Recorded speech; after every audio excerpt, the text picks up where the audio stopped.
Hello everyone, I'm Carol Carnes, and this is Living Consciously. Well, today I'm going to be speaking about taking risks. And I want to start with a wonderful old story about a monastery in Europe perched high on a cliff. The only way to reach the monastery was to be suspended in a basket, pulled up by monks who were at the top, several hundred feet above ground. And of course it was scary, and one tourist got a little nervous when he noticed that the rope was a little frayed. And he asked the monk who was riding with him, excuse me, how often do you change that rope? And the monk said, when it breaks. I guess then he realized he was taking quite a risk. But you know, it's a metaphor for getting to the top of anything, but today we're talking about getting to a higher level of spiritual awareness. You have to get in the basket. You have to take a risk. Most people don't associate spirituality with risk taking, but believe me, there are risks involved and they're emotional. So today I'm calling them E-risks. We're at risk when we forgive anyone for anything, especially a long-standing grievance. You know, people say, oh, I've forgiven him. But if you really have, your self-image changes because you've probably been defining yourself by that incident for years and years and years, even subtly, even unconsciously. To really forgive is to let go of an image of yourself as having been damaged or diminished by anything in the past. And where does that leave you? Wide open. You may not know who you are for a moment or two. You're kind of in between beliefs. I always mention in class a time in my life when I was new to this teaching and really jumped into it with both feet, right, and my whole heart. When I started changing my beliefs, and there was a space between them, and I actually felt kind of like I was going to die because my self-identity was not up for grabs, I don't want to say that, but it was very much in a formative stage from what had been, in my mind, who I thought I was, adopting some new ideas about who I really am. And I felt like I was in limbo. It's a state of spiritual confusion. That's a very high state indeed. It's good to be confused sometimes. It means you're in between beliefs. But it's a risk. It's so easy just to keep on thinking what we've always thought, feel what we've always felt, have the opinions we've always had. But when you begin to change them, you're at risk of losing an old idea of who you are and facing the necessity of replacing those ideas. And so that's why spirituality is so valuable to people, because it gives them a framework to replace those old ideas. And for example, it says you are not a victim of that incident, you're not a victim of your childhood, you're not a victim of the past. You are an expression of an infinite life. And that life is boundless, it's forever becoming, and you are linked to the possibilities inherent in it, which means you can live a whole different life on a different level than you ever have before. So when we are, let's say we've cleaned up something, it's like you open up the space. You know, when you clean up your room when you're a teenager, or if you cleaned up your kid's room, there's an open space, right? And you can see things that you didn't see before. Oh, I forgot I had that, you know, that kind of thing. But we might feel very vulnerable in that space spiritually when we have let go of something, when we are standing without our usual defenses, because unforgiveness creates a lot of defense mechanisms, self-protection, in the sense that you need to watch out for yourself so that it doesn't happen again, right? So we have to be comfortable with discomfort. So ask yourself, how comfortable am I in being a little uncomfortable? If you can say, I'm okay with it, then you're in a good place, because you need to be able to be uncomfortable with discomfort to make progress spiritually. Most of us want to grow. We want to evolve. We want to live on higher levels. So we have to decide that we're going to be a little uncomfortable in the process, and that the old ego will try to reassert itself. It'll try to get us, which is its job is to maintain the status quo, to go maybe back to those old ideas, even if they're negative, even if they're limited. We felt comfortable with them. Why? Because our self-identity was attached to them. So here's another spiritual risk, not just, when we make a transition from a grievance to real forgiveness, but what about when you drop old religious ideas that you were raised with? Maybe you come from a family with strong religious traditions and it really means a lot to them. And then you enter into a bigger space in your mind where you're considering other possibilities than the concretized image of life that you were given as a child. And as I say every week, you begin to let go of the image of God as a man in the sky, and you begin to see it's a responsiveness in the universe that somehow you're connected to. Well, that can be quite threatening to those who love you, to those around you. And in extreme cases, you might lose your place in your family. I have actually known people who've been disowned, as it were, by their family because they came into modern spirituality. They came into transcendentalism thinking, new thought as we call it, because even though it embraces the old, it languages it in such a new way that if you don't understand it, it can be threatening. And not only that, I actually, as a minister, I do weddings. And I've actually had families refuse to come to their adult child's wedding because it wasn't in a church. Maybe we did it out in a garden. Or because I, a female, was doing was officiating. I know it sounds crazy, but it does happen. So can you take the risk? Is it worth it to you?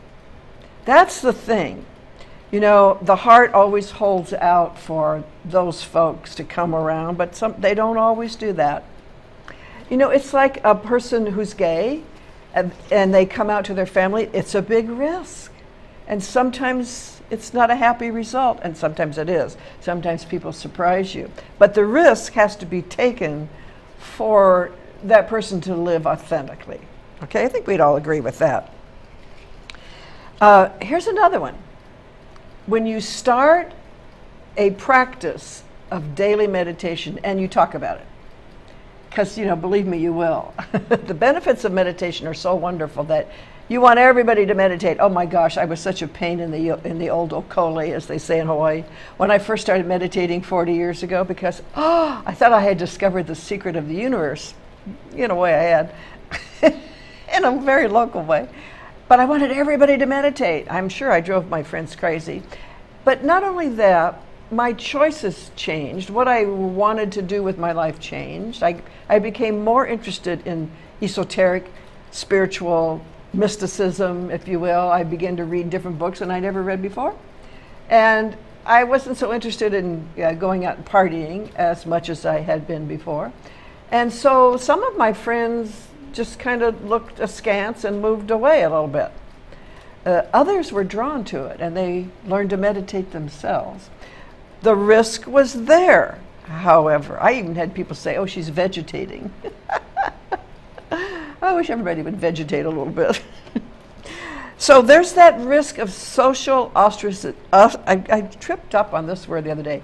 Ostracization. It's like being shunned in an interesting way. They say that shunning is just about the worst thing that can happen to someone who belongs to a group, but it does happen to people. I've seen it happen to adults who let go of their family religious tradition and they were shunned.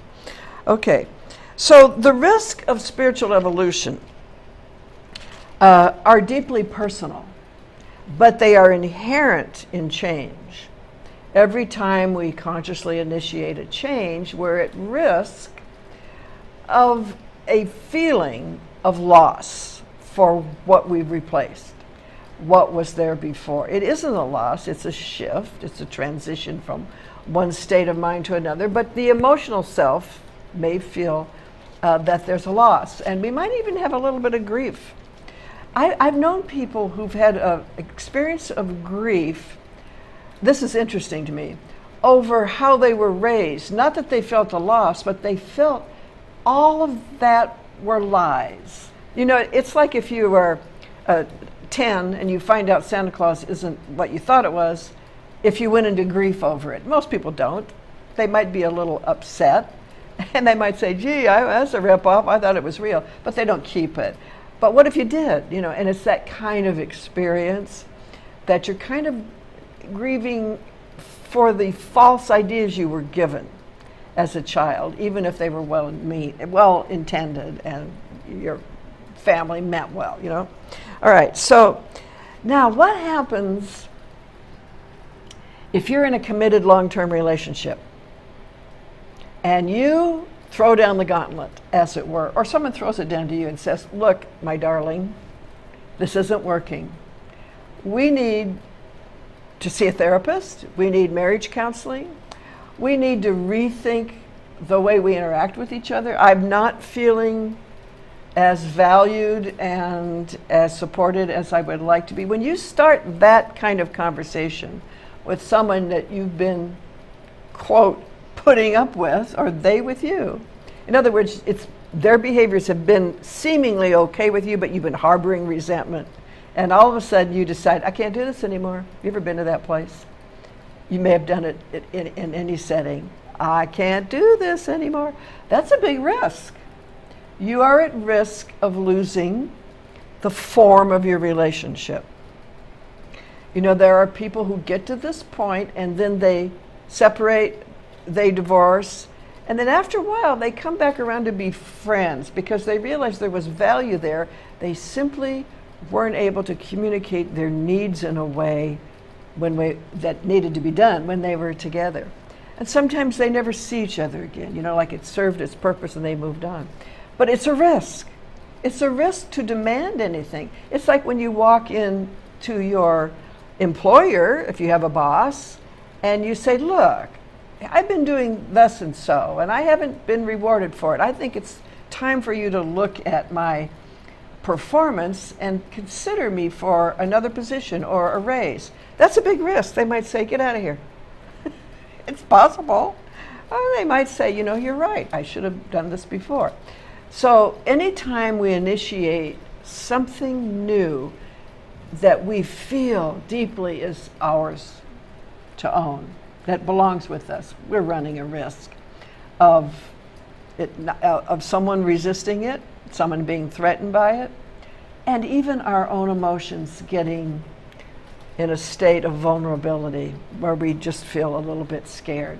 There's ways to deal with that, and we're going to talk about that in the second half of this program. Right now, it's time for a break, so let's honor our sponsors by listening closely.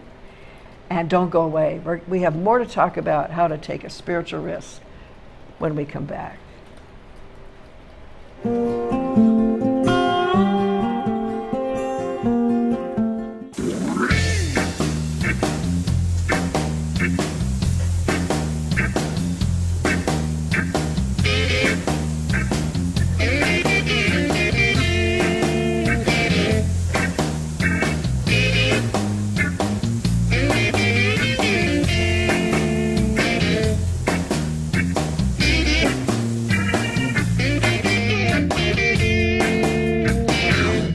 This is a national healthcare alert from the Health Hotline. If you, a family member, or a loved one suffers from knee pain and have Medicare as your primary insurance, we've got great news. You could qualify for a pain-relieving knee brace at little or no cost to you. Get free delivery, and all the paperwork is handled by our accredited suppliers at no charge to you. We also have other pain-relieving braces available for shoulder, ankle, and your back.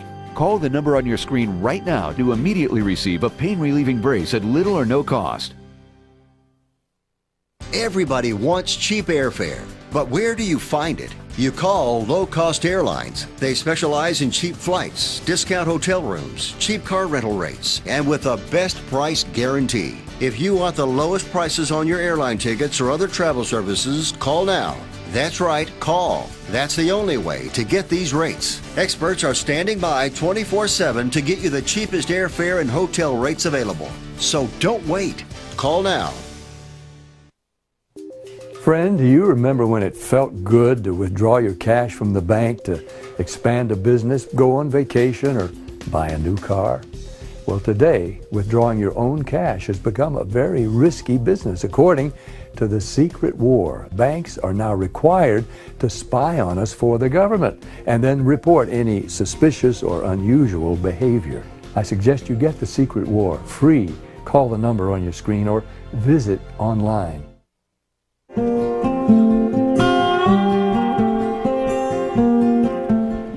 Hi everyone, we're back. I'm Carol Carnes. This is Living Consciously. And if you just tuned in, we've been talking today about taking risks, not climbing mountains or jumping out of airplanes, but spiritual risk. The risk that's inherent in changing our mind at depth.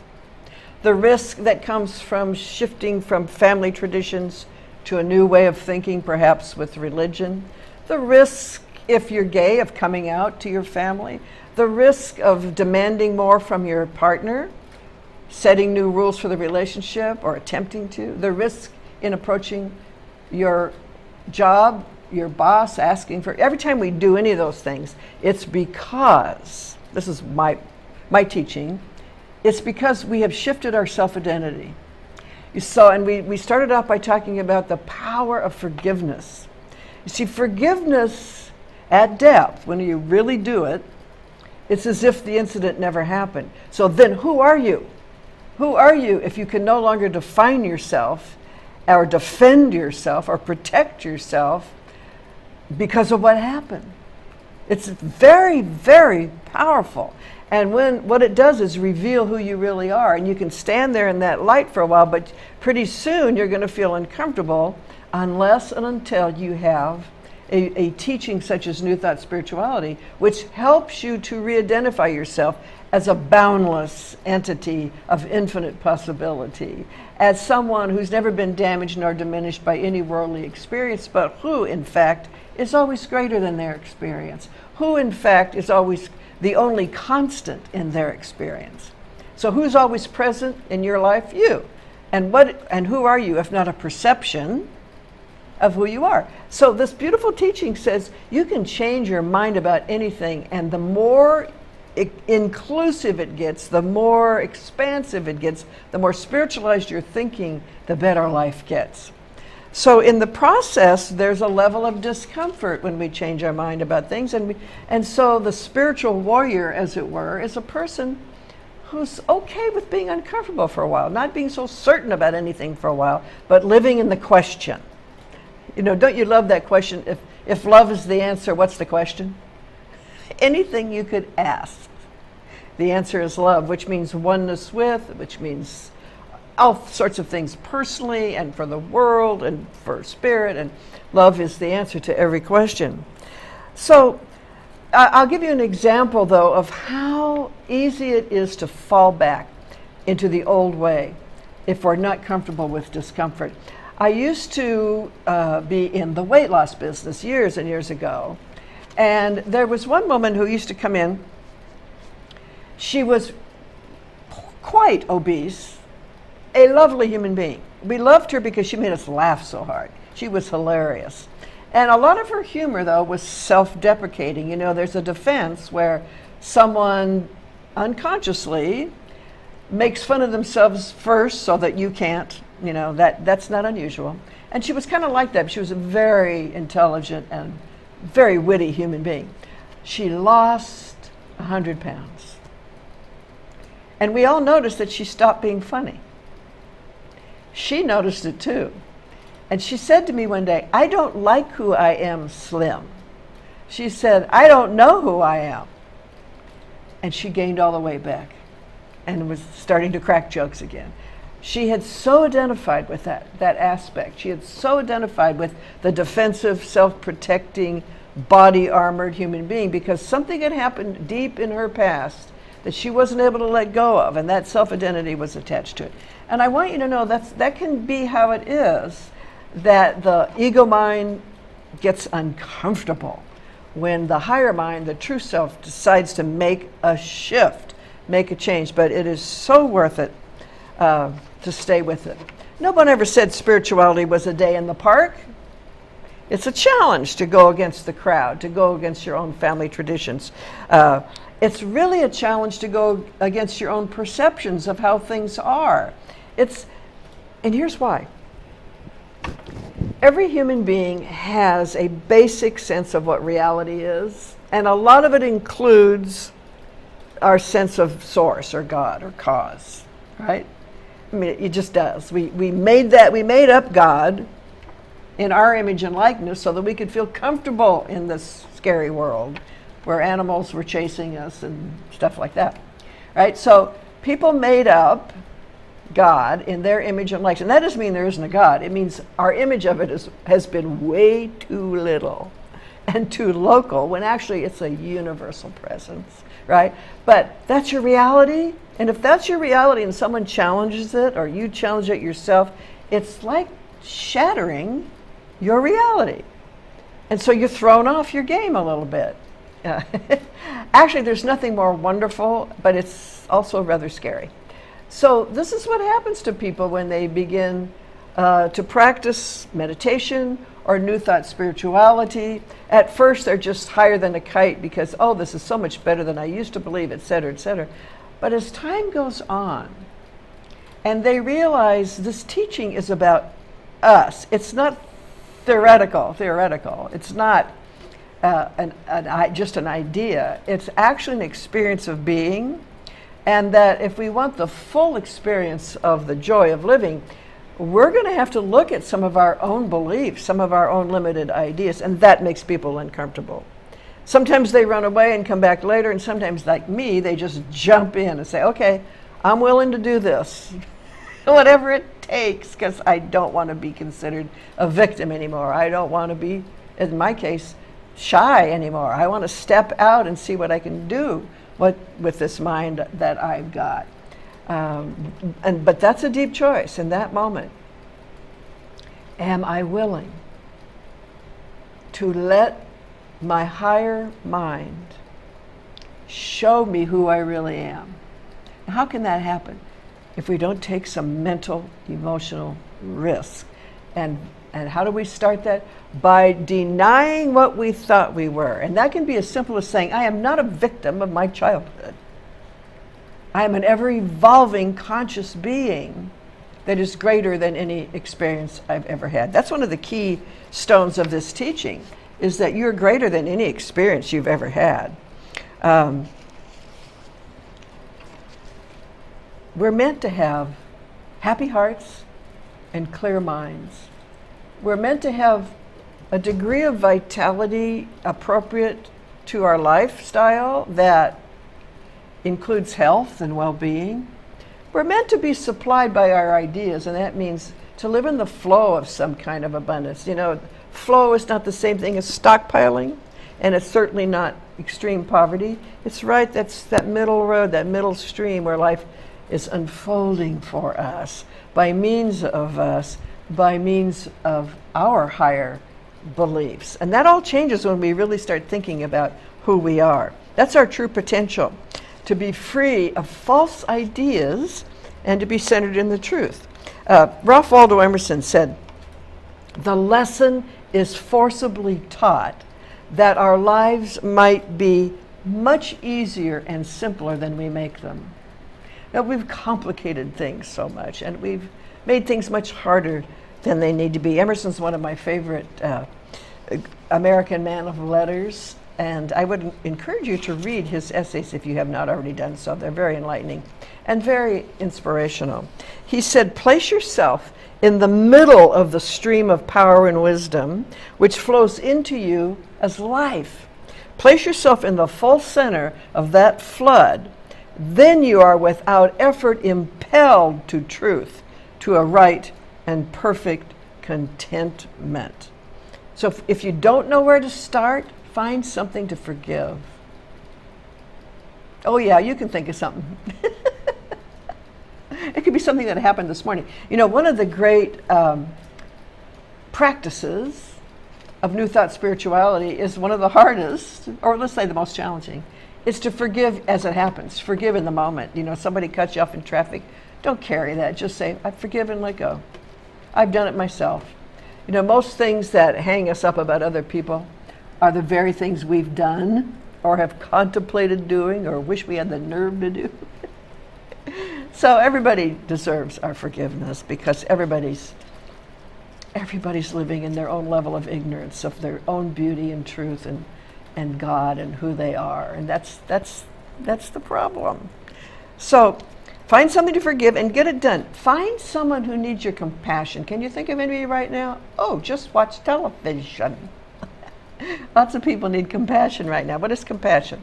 Compassion is seeing through the act to the motivation behind it and understanding that the motivation for any act of violence or anything that harms anyone else is motivated by powerlessness, a sense of powerlessness, and that's rooted in our sense of reality. So you see, change your thinking, change your life. That is just, it's so true.